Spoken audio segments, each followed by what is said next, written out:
Sober celebrities have battled with addiction while living in the limelight. Show business preys on an entertainer's insecurity. There is a lot of rejection, and if you don't have the coping mechanisms in place, a lot of times performers turn to drugs and alcohol. Fortunately, many have taken control of their sobriety and become role models for others wanting to ditch the drink. And stars like Elton John, I mean, he had a notorious abuse problem, and he has been a great example of staying clean and sober for many years. Zac Efron decided the time had come for him to stop drinking altogether, and he's done a great job of that. Bradley Cooper, Kristen Davis, Russell Brand, Rob Lowe, these are just some of the celebrities who have opted out of alcohol.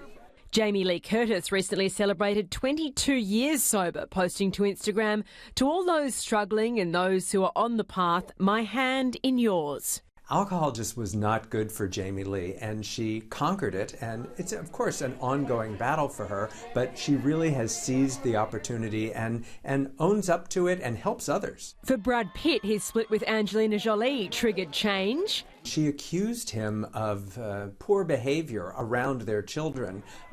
Whether or not he admitted it at the time, it was a wake-up call for him, and he cut back on his drinking and eventually stopped altogether. I was running to things to avoid tough feelings, painful feelings. I just didn't know how to deal with them. For some celebrities, a stint in rehab has been life-saving. The most famous rehab center is, of course, the Betty Ford Center in Rancho Mirage, California. It has become sort of the go-to place for any person of notoriety to seek treatment for drug or alcohol addiction. Of course, it's luxurious and expensive. Dr. Matt Polachek is the director.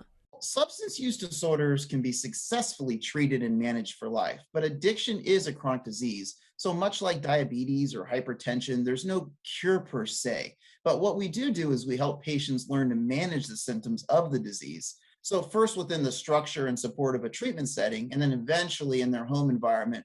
Dr. Polachek says substance abuse is a lonely disorder and having support from family and community is key to recovery. This treatment really involves a team that's made up of licensed professionals, including substance use counselors, mental health staff, wellness specialists, spiritual care counselors, and the team really works together to map out a care plan unique to the needs of the individual and the client.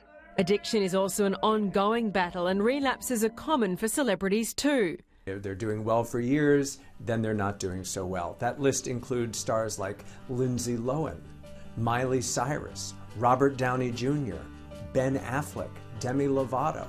This is a lifetime of struggle. I started to drink more and more and more, and it was really hard for me to accept that meant I was an alcoholic. I was like, I can just go back. I was fine before.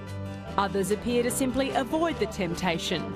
There are a few stars who just don't even seem drawn to alcohol at all. You never see Blake Lively with a drink in her hand. It is very rare, if not never, will you see Natalie Portman or Shania Twain, or Jada Pinkett Smith gave up drinking years ago and doesn't seem to crave it in the least.